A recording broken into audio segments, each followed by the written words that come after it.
Well, we're talking about two brilliant teams, and you can't really split them really in any area of the game. I actually do think there will be points dropped. I can see both of them dropping points. I do believe that.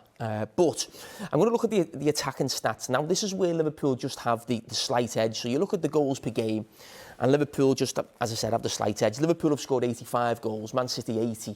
So when you're talking about not having a striker, the goals are still absolutely phenomenal for Man City. The XG per game shows that, yes, Liverpool have the edge.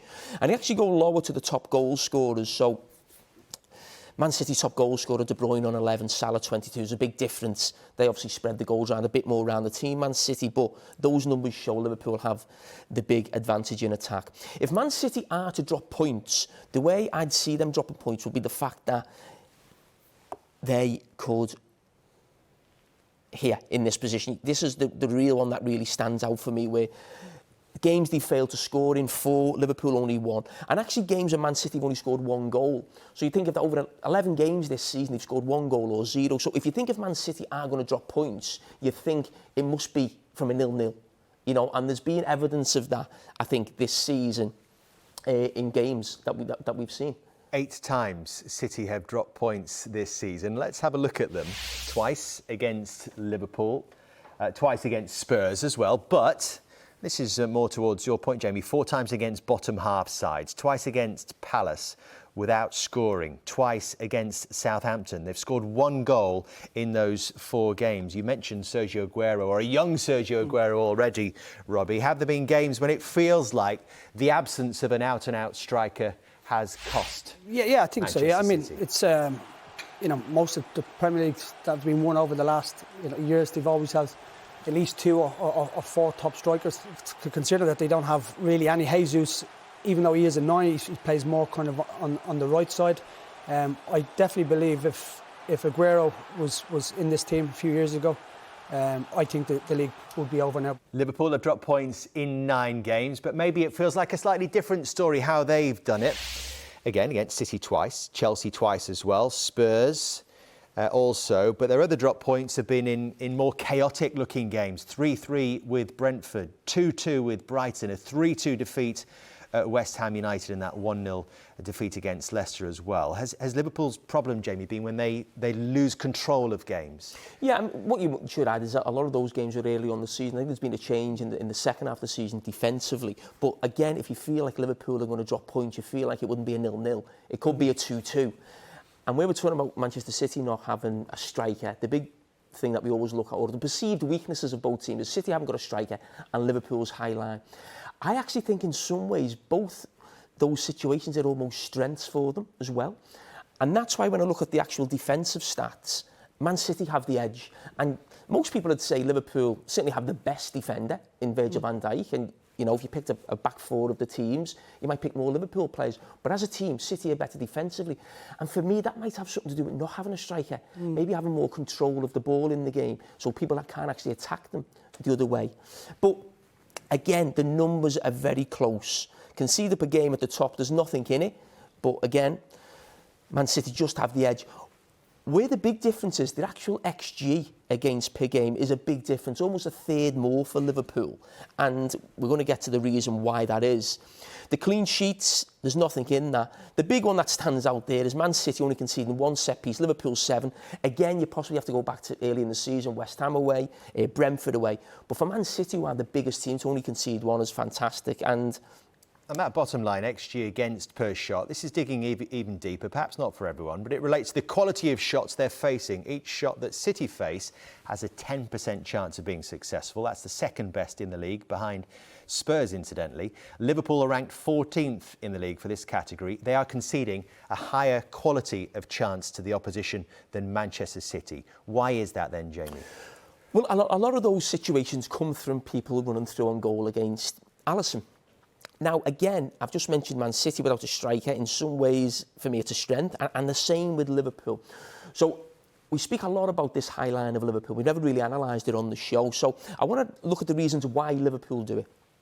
So you've got the first reason is that Liverpool play a high line because they want to press high, so you want to keep your team compact. So they have to play a high line if they're pressing high. So this high line, in terms of high turnovers, ending in shots and goals, Liverpool have more shots than anyone in the Premier League and got double the amount of goals from those situations than the next team in Southampton. So that's what gets them sort of the attacking side of it from playing the high line. So that's what they gain near the top of the charts. The other one is the amount of times they catch the opposition offside. Unbelievable number that they do. And I'm just going to highlight a couple of situations. This is away at Tottenham. This is the one game that could cause Liverpool real problems between now and the end of the City because of these two players involved. He is offside. They hold the line brilliantly there. Matip, he steps up. But Harry Kane's passing ability, Son's diagonal runs, penetrating runs in behind could cause Liverpool a real problem. And when you actually look at the numbers, I mean, they're astonishing numbers, really, how high Liverpool are in terms of catching the opposition offside. I mean, the massive difference to Manchester City, who are next best. So let's just say, for instance, Liverpool were at Manchester City's level. That's another 50 attacks they'd have to defend. You know, how many goals would they maybe concede in those situations? How many times would they concede a corner or a throw-in in a dangerous position from those attacks that would lead to a goal? So when people question it, they're getting so much from it in those situations in terms of their offsides. Now, doesn't always go right though, does it? No, it doesn't. And at times I do question it. And a lot of it, the time, it comes from actual body positions, really. And you're not going to get it right. And when you play this type of style that Liverpool do, you need top players to do it. And Liverpool have the best defender in the world, and for me, the best goalkeeper in the world in Alisson. But this against Manchester United. Now, I hear a lot of analysis on Liverpool's high line, and I don't agree with all of it. But a Manchester United player now on the ball has got all the time in the world to do what he wants. And a lot of people say to me, you've got to go back. You've got to drop off when someone has time on the ball. You don't have to drop off. But you need to be ready to run back. That's the difference. Look at Virgil van Dijk. Virgil van Dijk doesn't need to drop off because the attacking play for Manchester United's there, so he doesn't need to drop off. If he drops off, the United player gets the ball between the lines and runs at him.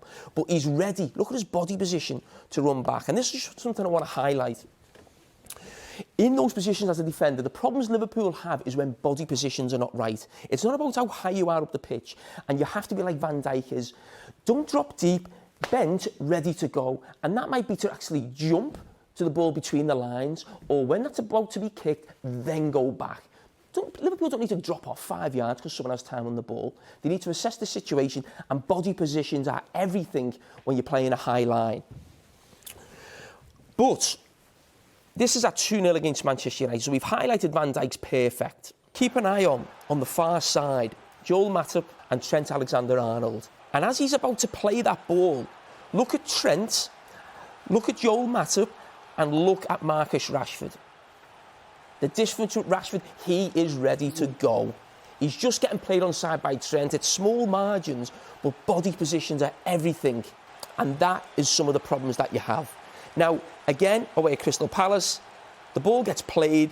It's over the top. Now, Andy Robertson has been done with a run on the far side. But look at the body position of Virgil van Dijk. He's not yet tamed. He's not ready to go back. If Virgil van Dijk was side on as he was in the clip against Manchester United, where this ball eventually lands, he'd have got there. He would have got there if he was ready to go back and he just dropped off a yard. With his pace, he'd have cut that out. But now we get to the next point. Liverpool have the best goalkeeper in the world at dealing with these situations in one-on-one. You've been saying it for a long time. You've been scouring the world, scouring social media for someone to back you up on this. He's been talking about it for a long time. And finally, he's found someone. This is John Harrison, who is a Cambridge astronomy PhD, and he also happens to be an expert. They're the type of circles I mix in, you see. Yeah, whatever. Also happens to be an expert in goalkeeping analytics, and he agrees with you, Jamie. Well, he does. Well, John, thank you. I don't just use Sky or Opta. I use anybody in the world who will prove me right. So listen, thanks, John boy. So here's the stats. These are John's numbers then. These are John's numbers, and I'm backing John. But it's really interesting. You know, Alisson's at the top, but he actually faces more 1v1s because of the reasons, you know, why we've shown the high line. But he's actually saved almost 8. Liverpool and Alisson should have conceded 8 more goals than what they have done from 1v1 situations. Now, when you go back to the expected goal numbers defensively compared to Man City and Liverpool, where Man City were a lot higher or a lot better than Liverpool, that is why. That is the difference. So they back their goalkeeper that he's going to have to deal with one of these every single game, but we've got the best at dealing with it. And the actual high line is helping them in terms of going forward and actually scoring goals themselves. And you've got the offsides as well. So when people say this high line is a problem, I go back to what I said about Manchester City. The false nine, the high line, perceived weaknesses, and it only needs to go wrong once between now and the end of the season. That could cost either team the title, but it's not a massive problem for either team. They're actually strengths. Sounds like a nervy final few weeks then. Yeah, definitely. I mean, Alisson, Cara said about him, in a 1v1 situation, as a striker, when you're going to a game against someone like him, you know he's so good in a 1v1 situation. So it definitely does play in your mind. If you see the clip from earlier on with Son, when he went through, tried to take it around him. He's very, very clever with his feet and very, very sharp when it comes to that. I wouldn't like to go up against him there because I think it's mind games as well as a goalkeeper and a striker. So when you're going one-on-one, you know how good he is. It can be difficult.